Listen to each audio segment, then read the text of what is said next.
وبينات من الهدى والفرقان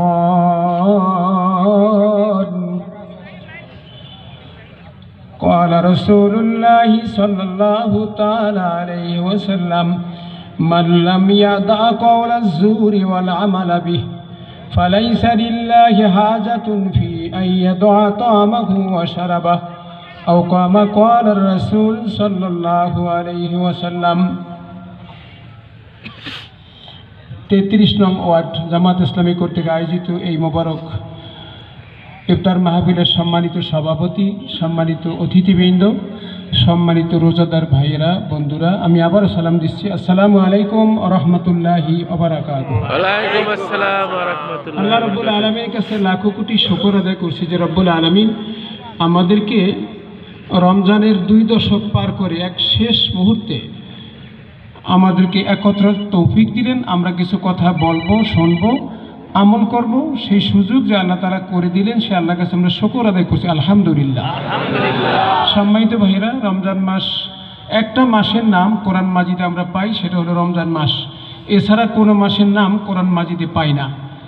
এই মাসের পরিচয় আল্লাহ দিয়েছেন উনজিলা ফিহিল কোরআন। এই মাসে আল্লাহ তাআলা কোরআন নাজিল করেছেন। সেই কোরআনটা হলো হুদাল লিন্নাস।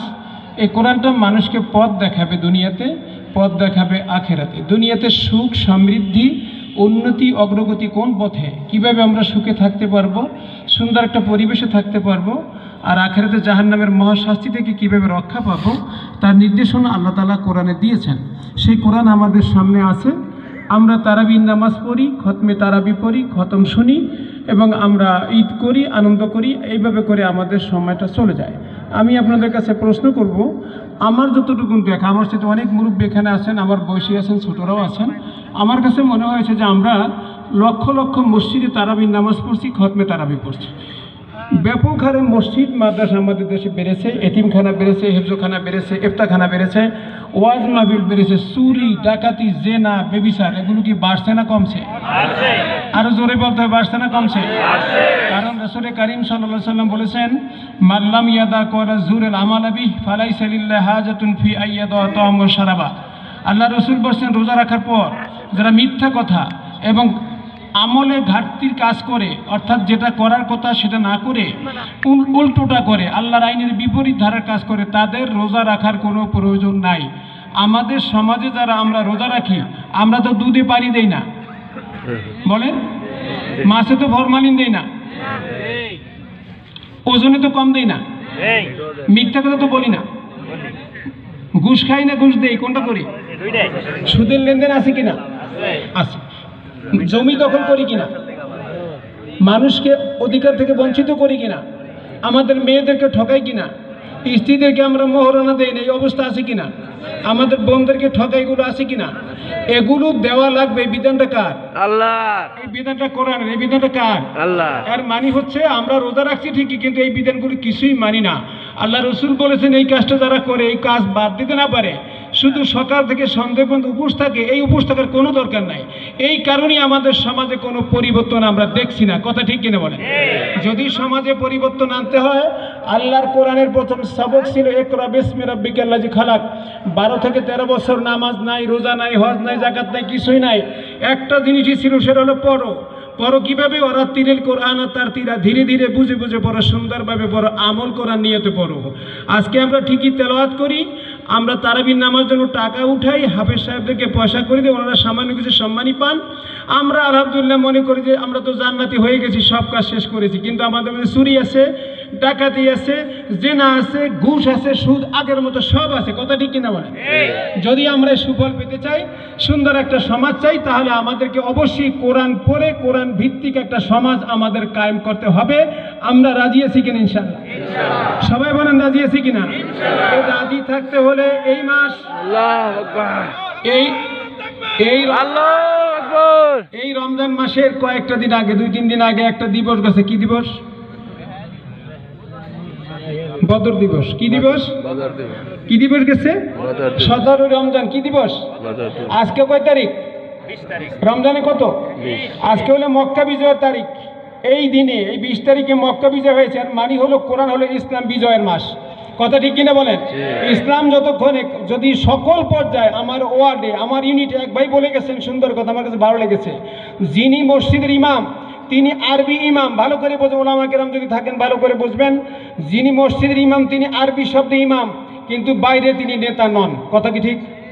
কথা বুঝতে পারছেন কিনা? যিনি ইমাম তিনি কমিশনার নন, যিনি মসজিদের ইমাম তিনি আমাদের ডিসি নন, যিনি ইমাম তিনি ওসি নন। কথা সত্য? যিনি ইমাম তিনি মন্ত্রী নন, যিনি ইমাম তিনি এমপি নন। আমি একজন এমন ইমামকে বিশ্বাস করি যিনি মসজিদে নববীর ইমাম ছিলেন, বাইরে এসে তিনি রাষ্ট্রপ্রধান ছিলেন। তিনি কে ছিলেন? মুহাম্মদুর রাসূলুল্লাহ। সবাই বলেন কে ছিলেন? মুহাম্মদুর রাসূলুল্লাহ। সবাই বলতে হবে কে? তাহলে আমরা ধর্ম আর রাজনীতিকে আলাদা করতে পারবো না। যদি কেউ আলাদা মনে করে সে কি মুসলমান থাকতে পারে? না। ভালো করে বোঝেন, খোদার কসম করে বলি, নবীর পিছনে নামাজ পড়েছে, অসংখ্যবার নবীকে দেখেছে, কিন্তু এই বিভাজন করার কারণে সে কাফির হিসাবে নির্বাচিত হয়েছে, মনোনীত হয়েছে। এবং আল্লাহ তাআলা বলেছেন তুমি জানাজা পড়বা না, তুমি 70 বারে দোয়া করলে তার আল্লাহ মাফ করবেন না। এমন নামাজি মানুষ আমাদের মসজিদে তো নাই। আছে? আছে কি না? আমার তো মনে হয় আমি 20 বছর জুমার নামাজ পড়িয়েছি, আমার কাছে মনে হয়েছে অসংখ্য মানুষ যারা ইসলামের ঘোর দুশমন কিন্তু জুমার নামাজ পড়তে আসে। কথা ঠিক কিনা বলে? এবং প্রথম কাতারে দাঁড়ায়, এগুলো এখন তো আর নাই। এখন আছে কিনা? তাহলে আমরা যারা মুসলমান দাবি করছি, আমি 24 ঘন্টা মুসলমান না, আমি শুধু 5 বেলা নামাজের সময় মুসলমান। 24 ঘন্টা? আমি কয় ঘন্টা মুসলমান? 24 ঘন্টা। আল্লাহ রাব্বুল আলামিন বলেছেন উবুদ রাব্বাকা হাত্তা ইয়াতিয়াকাল ইয়াকিন। হে রাসূল, তোমার মৃত্যু পর্যন্ত তুমি আল্লাহর ইবাদত করো। তুমি 24 ঘন্টা আল্লাহর গোলাম। আমি মসজিদে যখন যাই আমি আল্লাহর গোলাম, আমি যখন চাকরিতে যাই আমি আল্লাহর গোলাম, আমি যখন ব্যবসা করি আমি আল্লাহর গোলাম, আমি যখন চাকরি করি আমি কার গোলাম? আল্লাহর গোলাম। সবাই বলেন কার গোলাম? আল্লাহর গোলাম। এই গোলাম যদি সর্ব জায়গায় আমরা সেই পরিচয়টা দিতে পারি, তার আসিয়ার কথা যে বলা হলো, আমার কাছে মনে হয় যে যতটুকু পড়ালেখা করেছি, জাহেলিয়া যুগেও কোনো নাবালিকা মেয়ে ধর্ষিত হয়েছে, জাহেলিয়া যুগে সেটা আপনারা পাবেন না। আমার কাছে মনে হয়েছে বাংলাদেশ জাহেলিয়া জগতের সাথে আরো নিচে আমরা চলে গেছি। আল্লামা সাইদি রহমতুল্লাহ আলাইহি তিনি বলেছেন একটা মাহফিলে যে আমি দেখলাম একটা শয়তান গালে হাত দিয়ে বসে আছে। শয়তানকে বললাম যে শয়তান তুমি এত চিন্তিত কেন? শয়তান বলল যে আমি এই জন্য চিন্তিত, আমি নিচে তাকিয়ে আছি যে বনি আদম এত নিচে নামলো কেমনে, কিভাবে নামলো? আমি শয়তানও তো নিচে নামতে পারিনি। কথা ঠিক কিনা বল? একটা শিশু বাচ্চা, 8 বছরের একটা বাচ্চা, মানে একটা শিশু বাচ্চা, তার সাথে জেনা করে তাকে মেরে ফেলা হয়েছে। এই কুফরি সমাজ, এই ইসলাম বিরোধী সমাজ যদি নির্মূল করতে আমরা না পারি, খোদার কসম এই নামাজ, রোজা, হজ, যাকাত আমাদের কখনো না যেতে দেবে না। আমরা বুঝতে পারছি কিনা? যদি আমাদেরকে গালেব হতে হয়, আমাদেরকে যদি জান্নাতে যেতে হয়, সম্মানিত ভাইরা, আমাদেরকে যেমন নামাজ পড়া ফরজ, আল্লাহর দিন কায়েমের কাজ করে কি নফল না ফরজ? ফরজ। সেই কাজ আমাদেরকে পরিপূর্ণভাবে করতে হবে। আমি দুই একটা কথা বলে শেষ করি, সময় খুবই কম। একটা কথা আমাদেরকে মনে রাখতে হবে, আল্লাহ রাব্বুল আলামিন আমাদেরকে সৃষ্টি করছেন আগে না কোরআন সৃষ্টি করছেন আগে? কোরআন সৃষ্টি। কোনটা বলেন তো, কোনটা আগে? আপনি কোরআন পড়ে শুনে